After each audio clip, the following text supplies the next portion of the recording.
राजश्री छत्रपती शाहू महाराजांनी करवीर संस्थांमध्ये आणि भारतात जर पहिल्यांदा आरक्षण कोणी दिलं असेल तर ते शाहू महाराज होते 1902 आणि त्यावेळी त्यांनी बहुजन समाजाला आरक्षण दिलं. त्यामध्ये अनुसूचित जाती जमाती ओबीसी असतील आणि प्रामुख्याने मराठा समाजाचा समाविष्ट होता. आणि म्हणून शिवाजी महाराजांचा आणि शाहू महाराजांचा वंशज या नात्याने मला लक्षात आलं की हा मराठा समाजाने ह्या बहुजन समाजापासून लांब ठेवलेले आहे. आणि म्हणून खऱ्या अर्थाने 2007 पासून हा माझा समाजासाठी हा लढा सुरू झाला. मराठ्यांसाठी नाही तर बहुजन समाजाच्या छताखाली आणण्यासाठी हा माझा लढा होता. 1967 पर्यंत आपल्याला मराठा समाजाला हे आरक्षण मिळत होतं. मला या प्रसंगी मुद्दाम सांगायचंय की जर कोणी पहिल्यांदा आवाज मराठा समाजासाठी जर उठवला असेल, आपली बाजू पार्लमेंटला जर कोणी मांडली असेल ते मी मांडली. त्याच्याच पाठोपाठ जर कोणी आजपर्यंत आंदोलन जर पार्लमेंटमध्ये कोणी केलं असेल तर ते मी मांडलं. मी माझं कौतुक करण्यासाठी मी इथं आज मीटिंग इथं प्रेस कॉन्फरन्सला आलो आहे. पण बहुजन समाजाला न्याय देण्याची भूमिका एक शिवाजी महाराज शाहू महाराजांचा वंशज या नात्याने मी आज तुमच्या समोर इथं आलो नेहमी करत राहिलो. आता हे सगळं होत असताना आपल्याला सामाजिक मागास हे सिद्ध केलं आपण. त्याच्यानंतर सरकारने हा एसीबीसीचा कायदा हा पारित केला. दुर्दैवाने तो सुप्रीम कोर्टामध्ये त्याला स्थगिती मिळाली. 1 वर्षाची स्थगिती, कायम स्वरूपी स्थगिती आहे किंवा कायम स्वरूपी उडून लागलं असं नाही, 1 वर्षाची स्थगिती. आणि 1 वर्षाची स्थगिती आल्यामुळे अनेक मुलांचं जास्त माझ्या अंतर 1000 मुलांचं नुकसान झालं किंवा नुकसान व्हायला लागलं. हे लक्षात आल्यावर सरकारने आर्थिक दुर्बल घटक ईडब्ल्यूएस आपण देऊ. आता ईडब्ल्यूएस म्हणजे काय हे मराठा समाजाच्या लोकांना माहित आहे का? ईडब्ल्यूएस म्हणजे हे नुसतं मराठा समाजासाठी नुसतं आरक्षण नाहीये.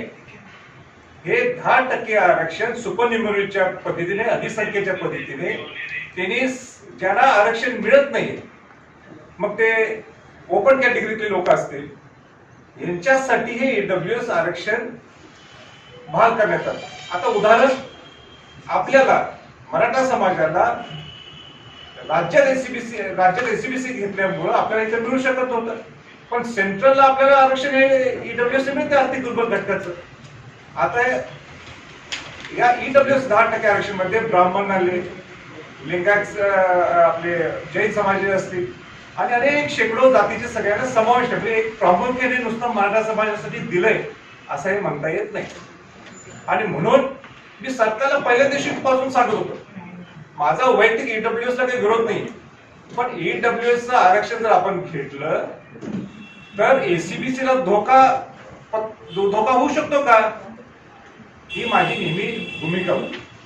म्हणून मी सरकारला मध्ये एक पर्याय सांगितला की आपल्याला तुम्ही 10% आरक्षण मध्ये मराठा समाजाला किती मिळणार आहे, या प्रवर्गाला किती मिळणार आहे. आणि म्हणून त्याच्यापेक्षा जर तुम्ही सुपरन्युमरी अधिसंख्येत जागा तुम्ही जर वाढवल्या, तुमच्या जो अधिकार राज्य सरकारचा असतो आणि याच्यापूर्वी सुद्धा वाढवलेले, मग आता का आपण वाढवू शकत नाही. हा मी त्यांच्या पुढे हा पर्याय मांडल्यानंतर ते सुद्धा त्यांनी मला सकारात्मक त्यावेळी सांगितलं की आम्ही याच्याबद्दल विचार करू, राजे कायदेशीर कसं बसता येतील ते बघून आपण पुढे ठरवू. आणि म्हणून आमची एक विसी ठरली. कोणाच्यावर विसी ठरली?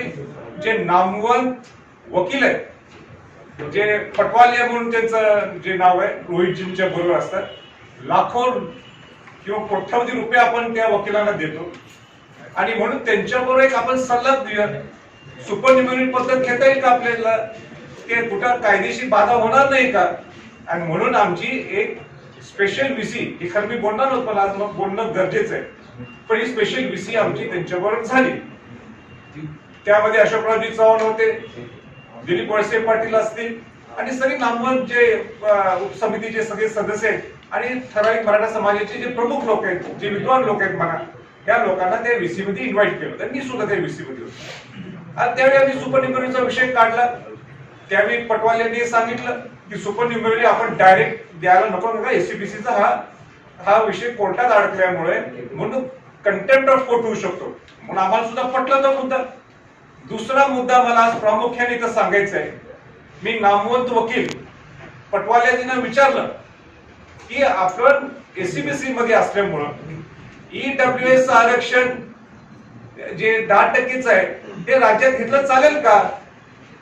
कारण का उच्च न्यायालयाने एका केसच्या बाबतीत निर्णय घेतला होता की त्यांना ईडब्ल्यूएस आरक्षण जर घेतलं, आर्थिक दुर्बल घटकाचं आरक्षण जर घेतलं, तर तुम्हाला मग एससीबीसीचं जे तुमचं हक्काचं आरक्षण हे तुम्हाला घेता येणार नाही. म्हणून मी त्यांना विचारलं पुढे काय आपली मुवमेंट असेल पाहिजे, आपण तसं करू शकतो का? तर त्यावेळी पटवालेजी जे सरकारचे वकील आहेत, ज्यांना आपण कोट्यावधी रुपये देतो, आपली जे केस आता लढवणार आहेत पुढं 25 जानेवारीला जी शेवटची अंतिम सुनावणी, त्यावेळी पटवाल्यांनी सांगितलं ज्यांना कोणाला घ्यायचं असेल, सल्ला देतात ना सरकारला, रेकॉर्ड आहे, जे सल्ला काय देतात, ज्यांना कोणाला घ्यायचं असेल तर ते कोर्टात जातील आणि ईडब्ल्यूएस आर्थिक दुर्बल घटकाचं आरक्षण घेतील. पण राज्याने ही पॉलिसी करू नये. आपल्याला धोका पत्करू शकतो आपण. आता सरकारने निर्णय घेतलाय आणि मी पूर्वी म्हटलंच होतं सरकारने हमी द्यावी, पण सरकारचा प्रमुख वकील म्हणतो हे घेऊ नये. आता मला एक सांगा, उद्या या 25 तारखेला जर सुनावणी आहे आणि त्या सुनावणीत जर काय घोटाळा झाला, त्याला जबाबदार कोण असणार? आणि मी परखडपणाने सांगू इच्छितो की ह्याला जबाबदार महाराष्ट्र राज्य सरकारच असणार आहे. कारण का ज्यावेळी त्यांचाच वकील सल्ला देतो की ज्यांना ईडब्ल्यूएस आरक्षण घ्यायचंय त्यांनी कोर्टाच्या माध्यमातून घ्यावं, पण तुम्ही त्या सरकारी वकीलचा सल्ला का घ्यायचा? मग पण हे 1 to 1 झालेली आहे विचाराशोचा म्हणणं आपण. आणि म्हणून जो काही निर्णय होणार आहे 25 तारखेला सुनावणीचा, ते सरकारने काय करणार आहे, मला तर हा मोठा प्रश्न निर्माण व्हायला लागलेला आहे. हा जर निर्णय घ्यायचा अगोदरच घ्यायला पाहिजे होता. मला तर त्यांच्यावर शंकाच व्हायला लागली की आता सरकार हातबल झालेलं आहे की काय निर्णय आपला उलटाच लागणार आहे म्हणून आपण लगेच घेऊन टाकूया. पण परत एकदा मराठा समाजाच्या लोकांना मला सांगायचंय, तुम्ही ह्या सगळ्या त्या 10% किती टक्के बसताय ह्याचा अभ्यास करा. तुम्हाला किती टक्के आरक्षण मिळणार आहे ह्याचा अभ्यास करा. एससीबीसीचं आरक्षण हे तुम्हाला पूर्ण एक वेगळं आरक्षण होतं. आणि म्हणून हा झाला दुसरा टप्पा. तिसरा महत्वाचा माझा विषय, ज्या शाहू महाराजांनी आरक्षण दिलं आपल्याला, समतेचं आरक्षण, ज्या बहुजन समाजाला आरक्षण दिलं, ज्याच्यासाठी आमचा लढा होता, ज्याच्यासाठी सगळे मराठा समाजातील लोकांनी 58 मोर्चे काढले, 48 लोकांनी बलिदान दिलं, सगळे अनेक लोकांनी आपलं घरदार सोडून या अनेक वर्ष 1967 पासून त्यांनी आपला लढा दिला. अण्णासाहेब पटेलांनी आपली आत्महत्या केली. तर हे सगळं व्यर्थ झालं का? याचं उत्तर सुद्धा सरकारने देण्यासाठी तयारी ठेवावी. परवा सारथीचा विषय झाला. शाहू महाराजांचे जीवन स्मारक आहे, मराठा समाजासाठी ते केलेलं आहे. त्याचं काय परिस्थिती चालू आहे मला काय समजेना. नेमकं काय चालू आहे? सरकार सुद्धा ठोस भूमिका घ्यायला तयार नाही. ईडब्ल्यूएसच्या बाबतीत मी ज्यावेळी सांगितलं त्यांना त्यावेळी पटलं. आता एकदमच त्यांनी हा विषय काढलाय. काय त्यांचं गणित आहे ह्याच्यातही मला काही कळत नाही. पण मला एक ह्या प्रसंगी सांगायचंय, 25 तारखेला त्या सोनवणीत जे मला आता गडबड वाटायला लागली. आतापर्यंत मला मी नेहमी सरकारची बाजू घ्यायचं, सकारात्मक म्हणायचं मी सरकार, पण आता मला निश्चित गडबड वाटायला लागली आहे. जर काय धोका झाला ह्याला पूर्णपणे सरकार जबाबदार राहणार. काय प्रश्न असतील? मी आज प्रामुख्याने संभाजीराजेंची भूमिका काय असेल ते मी सांगायला आलो होतो. मी माझं जीवन हे समाजासाठी आहे, बहुजन समाजासाठी आहे, मराठा समाजासाठी आहे. म्हणून मी लढा देत आलोय, याच्या पुढे लढा देत राहणार आहे. म्हणून माझी भूमिकापेक्षा सकल मराठा समाज काय भूमिका घेते हे त्यांनी सांगावं मला, आणि मी त्याप्रमाणे जाईल. पण सगळ्यात महत्वाचं एकच यातनं प्रामुख्याने मुद्दा आहे, जर 25 तारखेच्या सुनावणीला आर्थिक दुर्बल घटकांना हे घेऊन जर काय गडबड झाली तर त्याला पूर्णपणे सरकार जबाबदार राहणार. मीच आरक्षणावर पुस्तक लिहिलेलं आहे. त्यांनी सांगितलं की समतेचं आरक्षण काय, आणि महत्वाचं म्हणजे त्या आरक्षणाचं पुस्तक समर्पित मला केलेलं आहे, छत्रपती संभाजीराजांना समर्पित केलेलं आहे. आता तेच म्हणतात की हे समतेचं आरक्षण जरा बाजूला फेकून टाकू, ते बाजूला टाकू, कारण का आता ते शक्य होणार नाही, आपण ते आर्थिक दुर्बल घटकाचं आरक्षण घेऊ. पण मी कुठं काय म्हणतो की घ्यायचं नाही. मी काय म्हटलं, कायम स्वरूपी तुम्हाला हे आपलं तुमचं आरक्षण एसीबीचं आरक्षण काढून टाकलं का, तरी 1 वर्षाचं नुसतं दिलं स्थगिती. 1 वर्षाची स्थगिती आहे. 1000 मुलांसाठी तुम्ही लाखो लोकांचं मुलांचं नुकसान करणार आहे का, हे सरकारनेच ठरवायचं आहे.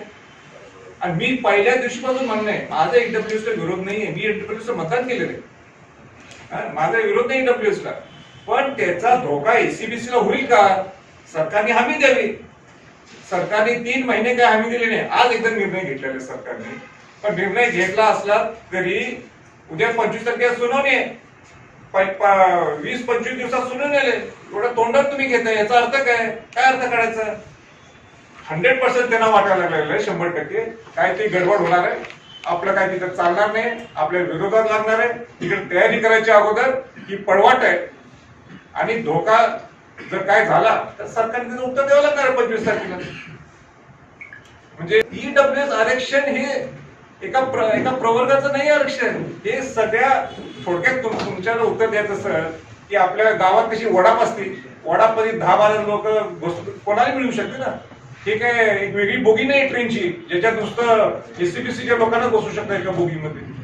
आता ती बोगी घ्यायची काय त्या वडापमध्ये बसायचं, हे आपण ठरवायचं, सरकारने ठरवायचं, आणि मराठा समाजाने त्याचं चिंतन करायला पाहिजे. प्रेसच्या समोर मी आलो होतो, पण मुख्यमंत्र्यांना भेटून, माझा रायगडचा विषय होता, म्हणून मी मुख्यमंत्र्यांना भेटून ती सारथीची सगळी कल्पना त्यांना दिलेली आहे, पूर्ण सविस्तर त्यांच्या कानावर विषय घातलेला आहे. पवार साहेबांना सुद्धा त्यावेळी त्यांचा वाढदिवस होता, मी शुभेच्छा दिल्या. पवार साहेबांना एवढंच आज परत मी सांगू इच्छितो की शाहू महाराज यांचे ते पाईक आहेत, विचाराचे पाईक आहेत स्वतः पवार साहेब, आणि ते जर सारथी संस्था जर वाचवायची असेल त्यांनी याच्यात इंटरव्ह्यू करायला पाहिजे, यात त्यांनी लक्ष घालायला पाहिजे. पुरोगामी विचार जर जीवन ठेवायचं असेल आणि शाहू महाराज जर जीवन विचार ठेवायचा असेल तर शरद पवार साहेबांनी याच्यात लक्ष घालणं गरजेचं आहे. नाहीतरी गुंडाळून बंद करून टाका संस्था, कशाला संस्था चालू ठेवायची, उगाच शाहू महाराजांची नावाची संस्था करायची, काय स्वायत्त आहे. 1 वर्ष होऊन गेलं, मी लढा रस्त्यावर उतरलो मी, आणि किती दिवस किती करायचं मी. नको असं ना तुम्हाला एक अजेंडा ठेवला असेल, नुसतं नावासाठीच ठेवायची शाहू महाराजांची नाव संस्था, बुडून म्हणजे बुडीत घालायचे, बुडून टाक, बंदच करून टाका. कशाला चालू ठेवायची संस्था, कशाला म्हणायचं आपण शाहू फुले आंबेडकर विचारायचं आपण सगळे जाऊन, माझ्या सगळं बंद करून टाकू ना संस्था, कशाला पुरोगामी विचार घेऊन चालायचं आपण.